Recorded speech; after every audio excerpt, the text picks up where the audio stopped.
Ou você pratica o tempo, ou precisa? Eu te aviso que eu vou dar um 5 minutos. Pode ser? Eu vou olhar aqui mesmo. Tá. Pode ser. Obrigado. Eu agradeço. Então, boa tarde a todos, a todas. Como o Tiago já falou, eu sou Carolina, sou mestranda da Unicinos, São Leopoldo. Vocês já perceberam que o sotaque não é gaúcho. Eu sou do Chile, então peço já desculpas pelo portunhol que aparece. Ele é forte, mesmo que eu leve anos morando aqui no Brasil, ele não vai. Tá. A minha apresentação, na verdade, me sinto um pouco de intrusa aqui no colóquio, porque eu comecei estudando, fiz meu trabalho final da graduação sobre o Pierre Hadot. Eu me interessei muito na proposta dele da filosofia como forma de vida. E aí, apresentando o projeto, né, para iniciar no mestrado, eu me propus a focar um pouco o que implicaria essa forma de vida no estoicismo. E aí, nesse estudo, me vi de cara com o Epicteto, né? Então, eu não tenho conhecimento acabado do Epicteto, aliás, eu vim aqui para aproveitar de estar com os expertos, com quem mais sabe, e aproveitar para o meu estudo. Mas acredito que alguma coisa eu possa contribuir nessa apresentação que eu preparei. Então, uma primeira coisa que eu gostaria, para quem talvez não conheça tanto, é relembrar um pouco os conceitos, ou qual é que é essa proposta da filosofia como forma de vida que apresenta o Pierre Hadot. Para ele, então, a filosofia antiga era um fenômeno histórico-espiritual. Ontem o professor falava que usar a palavra espiritual não é muito bem-vindo na filosofia, mas o que Hadot propõe é isso mesmo. Então, a filosofia antiga se apresentaria como um caminho de progresso espiritual. E a finalidade dele, então, estaria em provocar uma transformação no indivíduo que pratica a filosofia, né? É um caminho de progresso, de transformação, da percepção que ele tem dele próprio, dos outros e ante o mundo, né? A forma de situar-se ante o mundo. Então, seguir essa vida filosófica implicava uma escolha, não era à toa que se seguia uma vida filosófica, implicava também uma opção pontual, não era qualquer uma filosofia, senão uma filosofia estoica, uma filosofia epicúrea, enfim, né? Cada uma com suas características e com o ideal de sabedoria próprio, né? E a noção-chave, então, para entender essa proposta do Hadot é a dos exercícios espirituais, né? As práticas que ele define como de ordem física, como o regime alimentar, discursiva, como o diálogo e a meditação, ou intuitiva, como a contemplação, e todas elas, então, destinadas a operar essa modificação. Tá? Essas práticas, então, para o Pierre Hadot, vai ser uma verdadeira ascese do sujeito que pratica a filosofia e tem essa finalidade, então, de transformação. E segundo o ideal, então, que ele escolha, vão ser determinados os exercícios espirituais. Às vezes são os mesmos, porém a finalidade e a forma em que ele se pratica apontam a diferentes objetivos. Nesse sentido, então, aqui para o Pierre Hadot, quando ele faz a interpretação das meditações de Marco Aurélio, ele interpreta que as meditações são o exercício espiritual que o Marco Aurélio está realizando para poder atingir o ideal de vida estoico e o domínio desse discurso interior, né? E aqui um detalhe que não me parece tão detalhe apresentar é que, se bem no Hadot 1971 ele usa pela primeira vez a noção de exercício espiritual em relação ao exercício da física, vai ser no ano 1978, quando ele escreve sobre o Epicteto, que ele vai conseguir fazer essa união e deduzir ou terminar de construir sua proposta da filosofia como forma de vida. Porque quando ele compreende que o Epicteto está colocando as três atividades da alma, né, do sentimento, do desejo, do impulso, e as três disciplinas, ele faz essa relação entre o discurso teórico e a prática filosófica. Então, através e aí me parece que a relevância para o Pierato, não apenas do Marco Aurélio, que é a obra dele é do Marco Aurélio, mas na verdade é fundamentalmente do Epicteto, é a importância dele na própria proposta conceitual do Pierato. Então, um outro ponto também mais introdutório é o Pierato também enfatiza muito, que eu determino depois como os princípios metodológicos dele, em como é que nós, contemporâneos, temos que nos aproximar das obras antigas, né? Ele enfatiza muito ao longo das suas obras que é um anacronismo enorme através dos anos, fala diretamente por historiadores, que por desconhecer o contexto e por desconhecer a intenção do autor e por desconhecer o gênero literário, eles fazem uma interpretação errada das obras antigas, né? Então, a modo de lembrança, o Hadot inicia de fato a sua pesquisa por uma interrogante literária. Ele não compreende porque os modernos criticam tanto e falam de incongruências ou de escritos mal compostos, errados, dos filósofos antigos. E aí ele não fecha que os filósofos antigos realmente não escrevam bem. Ele diz, não, é por algum outro motivo, né? Então, essa inquietação que ele tem em relação a esse problema literário, que ele vai para a filologia, né, e depois ele adquire uma especificidade, uma qualidade na interpretação dos textos, né? E aí ele diz então que para compreender exatamente o alcance de uma afirmação, cito textual ele, e mais ainda o sentido geral de uma obra, é preciso distinguir cuidadosamente, primeiro, o que o autor deve dizer por ser platônico ou estoico, por exemplo, ou porque se serve dessa ou daquele gênero literário, porque se dirige a este ou aquele auditório mais ou menos formado. Depois, o que o autor pode dizer. Ele pode, por exemplo, exagerar a apresentação de uma doutrina para impressionar mais fortemente os espíritos, ou ser infiel aos dogmas de sua escola porque deseja se adaptar a certo destinatário. Por fim, o que o autor quer dizer, sua intenção profunda. No caso do Marco Aurélio, por exemplo, a exortação a si mesmo.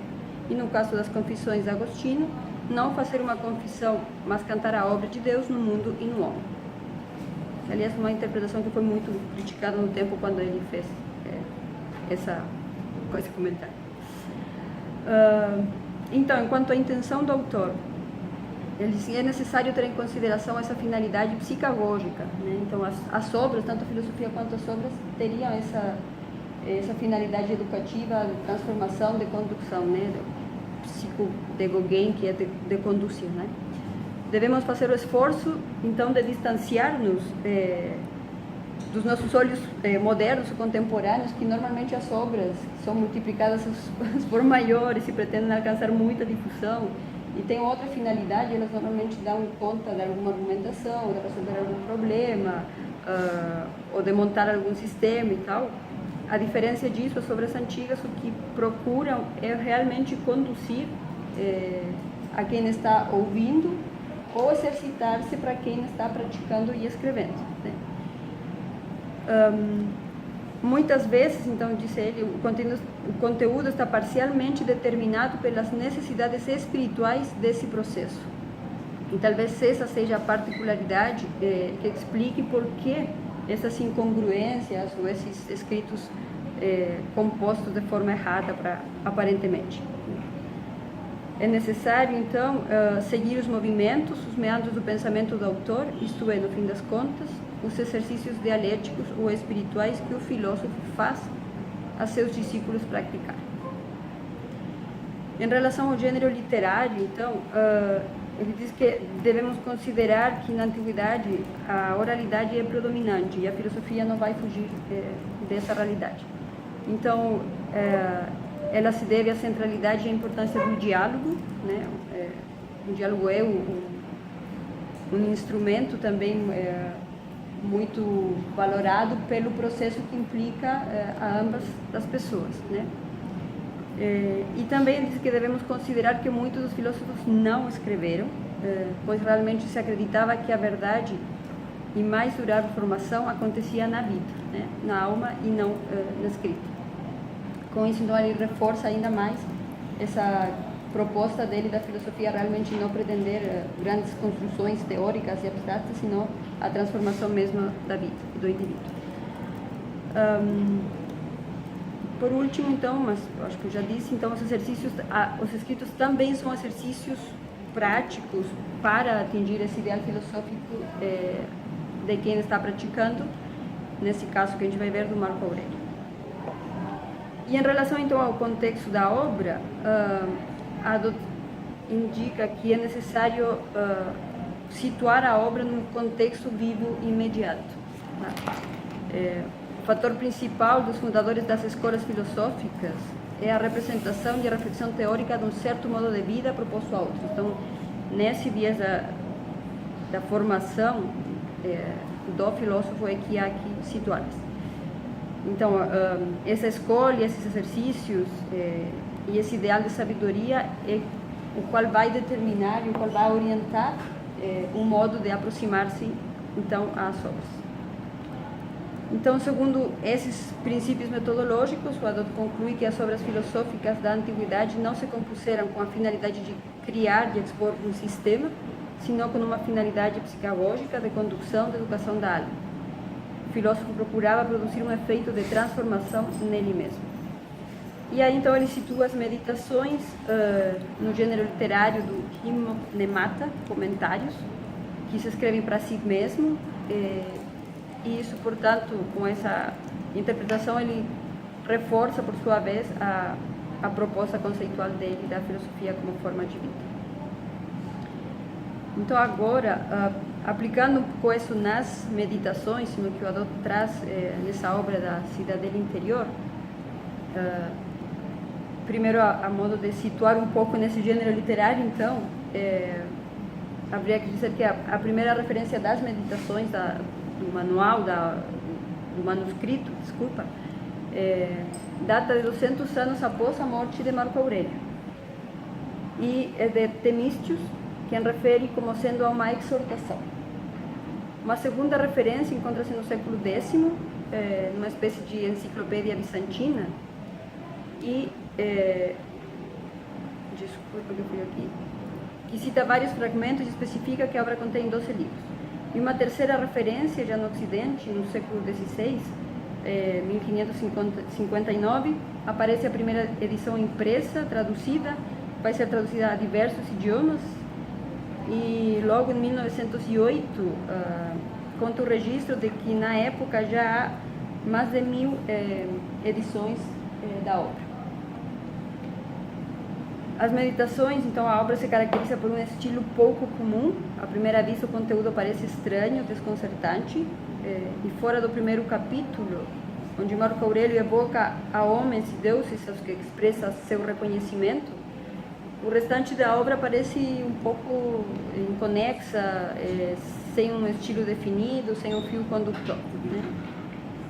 E provavelmente esse tipo de obra seja a única que exista enquanto esse gênero literário. A modo de ver um pouco o anacronismo que se tem feito, o Adot traz que, por exemplo, na Inglaterra, os primeiros estudiosos catalogaram ela como sendo esse gênero literário do Hipomnemata, que quer dizer as anotações assim. Logo no século XVII e XVIII, ele foi tratado como um tratado sistemático, o qual estaria incompleto. Logo mais para frente, alguns autores também catalogaram eles como sendo um livro de ensinamento para seu filho. E no século XX também há algumas considerações que dizem que as meditações dariam conta de uma doença ou de um psiquismo um pouco sadio no Marco Aurélio e de um problema de identidade dele.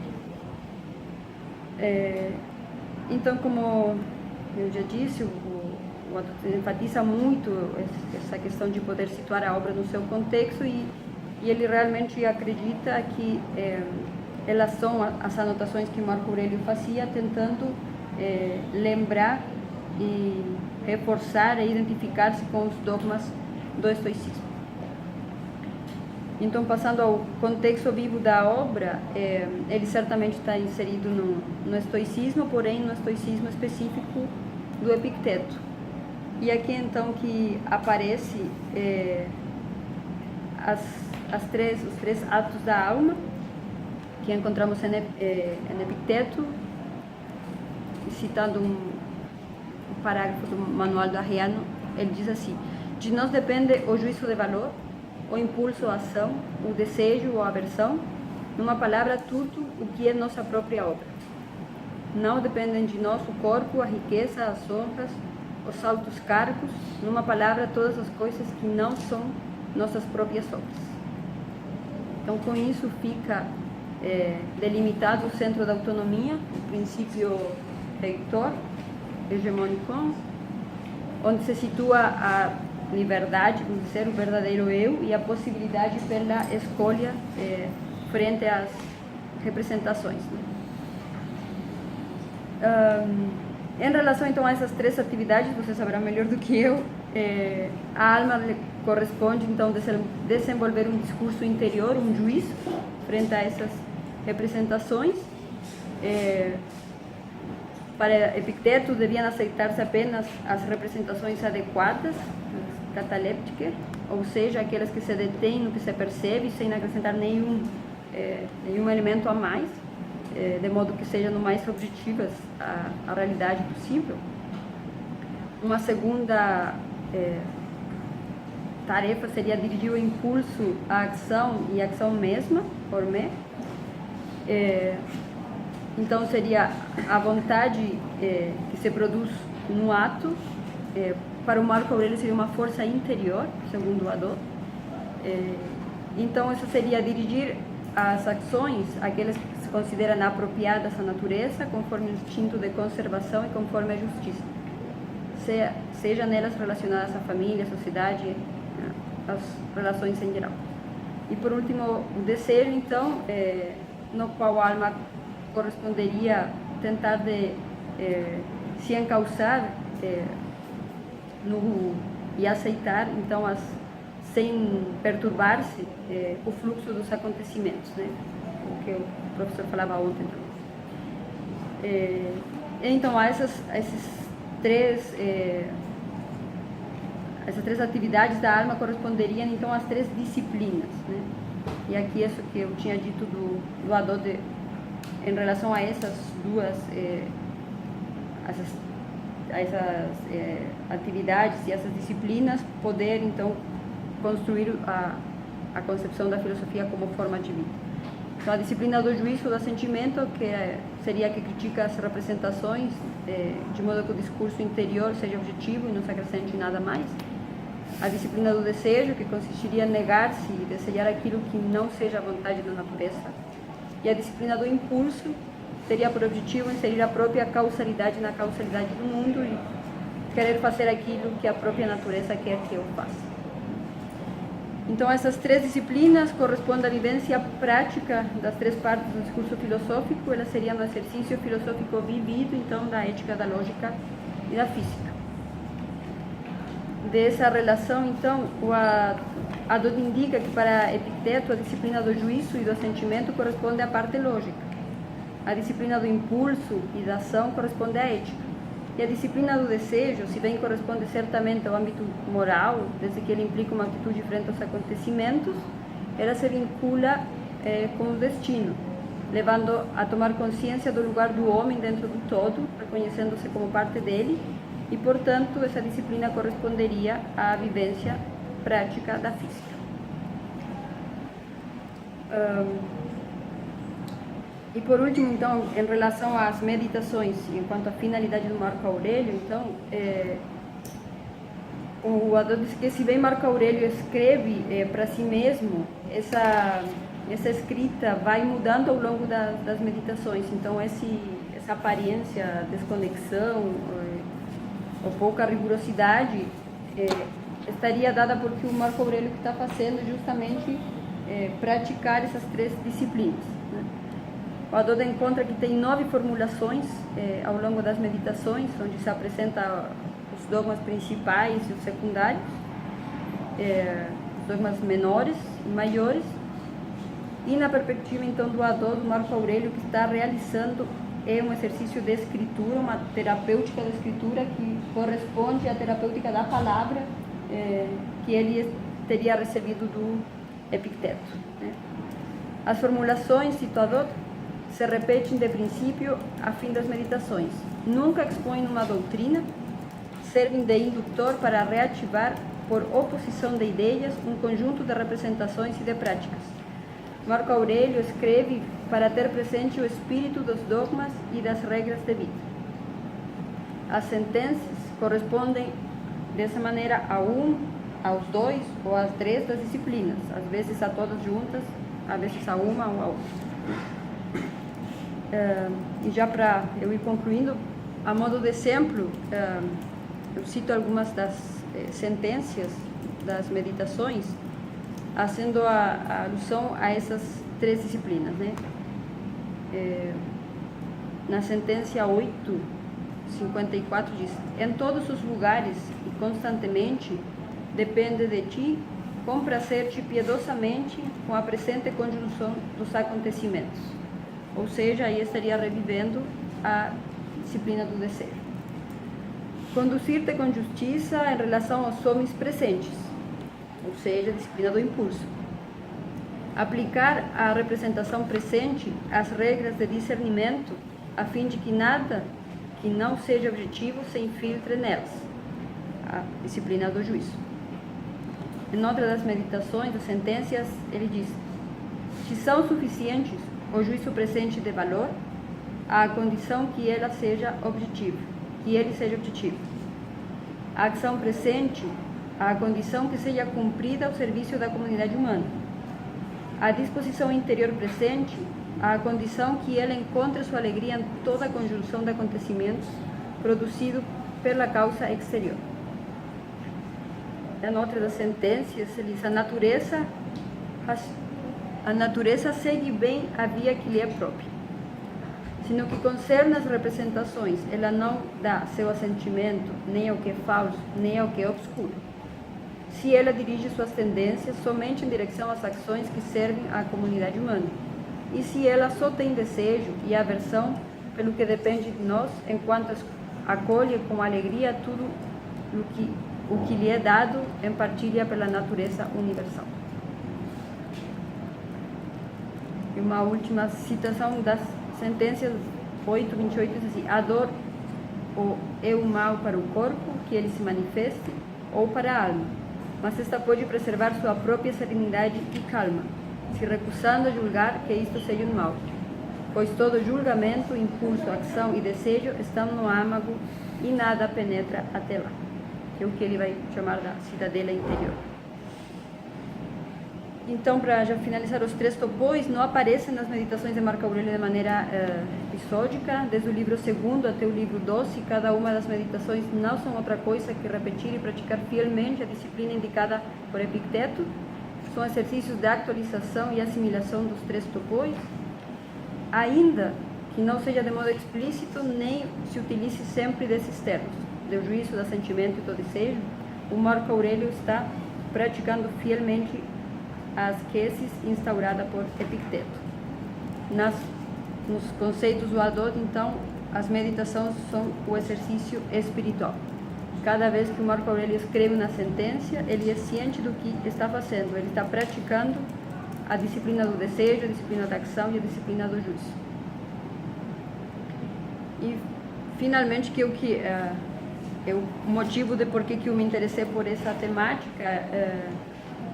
Eu acredito que, nos aproximando das meditações e, aliás, da filosofia antiga, a gente pode refletir, então, sobre nossos sentimentos, nossos juízos, nossa forma de nos situar no mundo, e de repensar o estatuto também da filosofia, o rol que ela tem enquanto à construção da subjetividade.